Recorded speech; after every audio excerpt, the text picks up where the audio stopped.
The clothesline was full the morning I fainted. I remember the wet weight of the sheet in my hands before I remember the ground. I was 6 months along with my third child, and I had been up since 4, and the line ran between 2 locust trees behind the house, and I was reaching to pin the corner of a sheet when the yard tilted sideways and went white at the edges. I woke up with my cheek against the grass and a wet sheet half over my face, like something already laid out for burial. I was 23 years old. Nobody had told me I was allowed to sit down. I did not think to ask. That is the part that took me the longest to understand. Once I was out, not that no one gave me permission to rest, but that I had never once considered that rest was mine to take. My name is Hannah. This is Hannah the Amish Girl, the channel where I tell the truth about the life I left behind, quietly, one story at a time, the way I was taught to say everything else. I grew up Old Order Amish in Holmes County, Ohio. I married at 18. I left at 25. If you are new here, thank you for finding me. If you have been with me since the beginning, thank you for staying. Before I go further, I want to ask you something, and I mean it.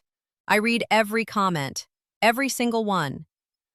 Were you ever raised somewhere that treated your body as a resource that belonged to other people before it belonged to you? Tell me in the comments. And if this channel means something to you, subscribe so the next story finds you too. To understand what happened to me, you have to understand what a body is for. Inside the Ordnung. The Ordnung is not written down anywhere. There is no book you can open and read the rules from. It lives in the air of a district the way weather lives in a sky. You feel it before anyone explains it, and by the time anyone explains it, you have already been shaped by it for years. In my community, the order of things ran the way it had run for 200 years. God, then the bishop, then the husband, then the wife, then the children. A wife submits. A husband leads. This was not cruelty, not at first, not the way outside people mean cruelty. It was simply gravity.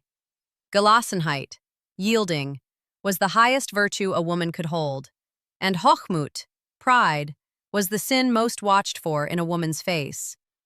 A woman who asked for rest was, in a way nobody said aloud, asking to be seen as more important than the work in front of her. And a woman who put herself before the work was already halfway to pride. In the outside world, a pregnant woman is told to listen to her body. In my community, a pregnant woman was told to listen to the season. If it was canning season, you canned.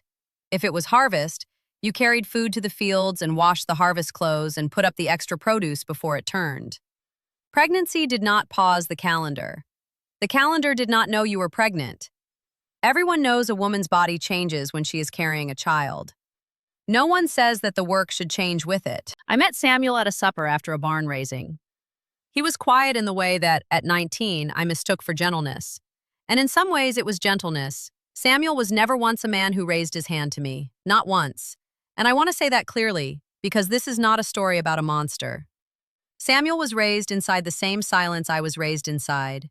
He inherited a script the way I inherited an apron, and neither of us had ever seen anyone hold up the script and ask whether it was a fair one. We married on a Thursday in late October. 300 guests, 4 hours of preaching in high German I understood maybe half of, roast chicken and creamed celery and 7 kinds of pie laid out on sawhorse tables in the yard. My mother cried, the way mothers do, and I thought her tears were about losing me. I understand now they may have been about something else. Our first son came 11 months later. I was pregnant again before he could walk. By the third pregnancy, the one I am telling you about now, I had learned the rhythm of what was expected without anyone ever sitting me down to explain it. There was no rest built into the architecture of the day for a pregnant woman. There was no lighter schedule, no permission slip, no sentence anyone said out loud that named what was and was not allowed to be asked of my body. There was only the work, arriving each morning the same size it always arrived, and my body expected to meet it the same size it always had, growing a person or not. The small thing that started what I am about to tell you was smaller than the fainting. It was a Tuesday in July, hot enough that the barn cats lay flat in whatever shade they could find, and I asked Samuel, at the noon meal, whether I might lie down for an hour before I started the afternoon baking. That was all. One sentence. I was not defiant when I said it.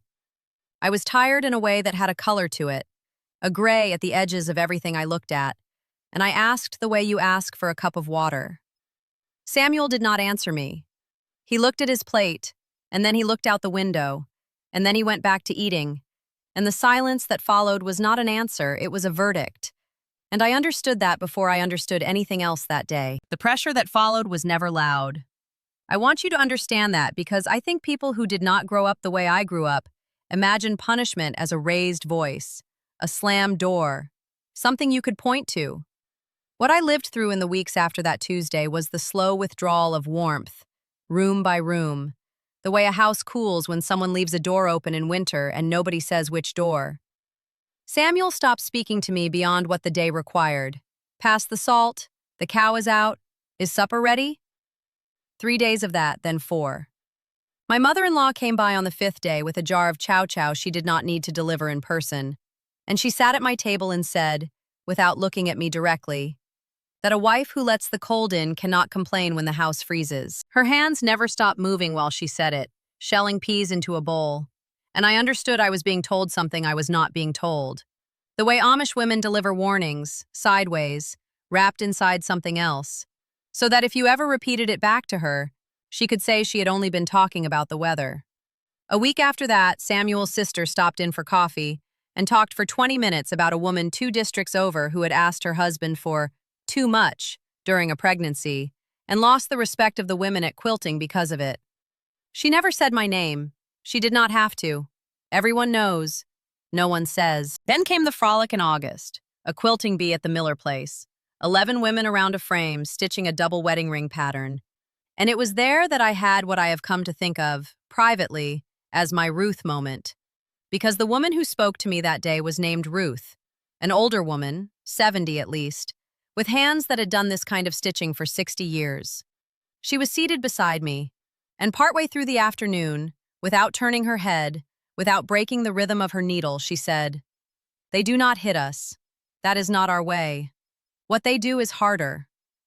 I did not answer because I did not yet understand what she meant, and she did not explain further. A little while later, still not looking at me, she said, "I lost one at the end, working too close to my time. Nobody told me to stop, and I did not know I was allowed to ask." Then she tied off her thread and reached for more, and that was the end of it. She never brought it up again, not that day, not ever.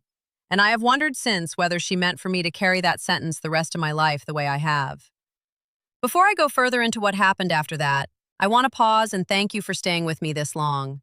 These stories are not easy for me to tell, and I know they are not always easy to sit with either.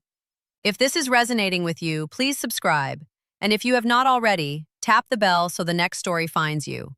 I will be right back to it. The pregnancy went on the way pregnancies do, whether or not anyone is resting. I kept up the wash, the garden, the canning, the meals, the 2 small boys underfoot, and Samuel and I settled into a kind of truce that was not peace, only the absence of open conflict, which in my community often gets mistaken for the same thing. He began speaking to me again in October, once the harvest work eased, and once, I think, he judged that I had been sufficiently reminded of my place, without either of us having to say the word place out loud. The bishop's visit came in early November, and I want to describe the room to you the way I remember it, because I think the room tells you more than the conversation did. It was warm. There was a pie cooling on the windowsill, the smell of it moving through the kitchen the whole time we talked, and the bishop sat with his hat in his lap and spoke so gently that if you had walked in without knowing the history, you would have thought he had come to bring good news. He talked about the value of a wife's yielding spirit, about how a household runs on the invisible labor of a woman who does not ask the household to notice her, about how the community did not want to lose me. He used exactly that phrase. "We do not want to lose you," as though I had been standing at the edge of something and he had come to pull me back from a cliff I had not known I was near. He never once said the word rest. He never once said the word tired. He talked in circles around the actual shape of what had happened, the way Amish authority so often does, so that by the end of the visit I could not have told you, if you had asked me directly, what exactly I had been corrected for. I only knew that I had been corrected, and that the correction had worked, in the sense that I never asked to lie down at noon again. I want to say something here that I did not have language for until years later. sitting across from a therapist in a small office with a plant on the windowsill that she kept forgetting to water. She was the one who first said the word to me, coercive. Not coercion in the shape of a fist, she told me, but coercion in the shape of temperature. A room that gets a little colder every time you ask for something you are entitled to, until you stop asking, and everyone around you calls that peace. She told me that my body had never, not once in my marriage, been treated as a thing that had needs of its own that could outrank the calendar. I sat in her office and cried the way I had never let myself cry in Holmes County. Because in Holmes County, tears were also a kind of pride. A claim that your suffering deserved witnesses. The moment I began to understand I would leave did not look like a decision. It looked like a Tuesday in early spring. 4 years after the fainting, hanging laundry again, Samuel's shirts on the line, 5 of them in a row, sleeves moving a little in the wind like arms without bodies in them. And I found myself thinking, without any drama in the thought at all, that I had spent every season of my adult life making sure those shirts were clean and pressed, and that no one had ever once, in 8 years, asked whether my own body had made it through a season intact. It arrived the way you know a season is changed, not with a storm, just a difference in the light you cannot argue with. There was one more scene from that year I think about more than any other, and I have never told it on this channel before. It was late November, a few weeks after the bishop's visit, and I went to see my friend Rebecca, who lived 2 farms over and who I had known since we were girls sharing a school bench. Rebecca was pregnant too that year, her 4th, and we sat at her kitchen table peeling apples for a pie while her younger children played on the floor with corn husk dolls. I told her about the fainting on the clothesline, about Ruth's sentence at the quilting bee, about the strange, gentle weight of the bishop's visit. And Rebecca did not say much for a long time. She just kept peeling, the skin coming off the apple in one long, curling ribbon the way her mother had taught her. And then she said, so quietly I almost missed it under the sound of her children's voices, that she had started imagining some nights what it would be like to simply not be tired anymore, not to leave. Just to imagine, the way you imagine a story that is not yours, what it would feel like to wake up and have the day belong to you instead of the other way around. That was the first time I understood that I was not the only one thinking those thoughts inside that kitchen, inside that district, inside that whole quiet architecture of expectation. Rebecca and I never spoke of it directly again after that afternoon, not for years. But something had changed between us, a permission we had given each other without naming it.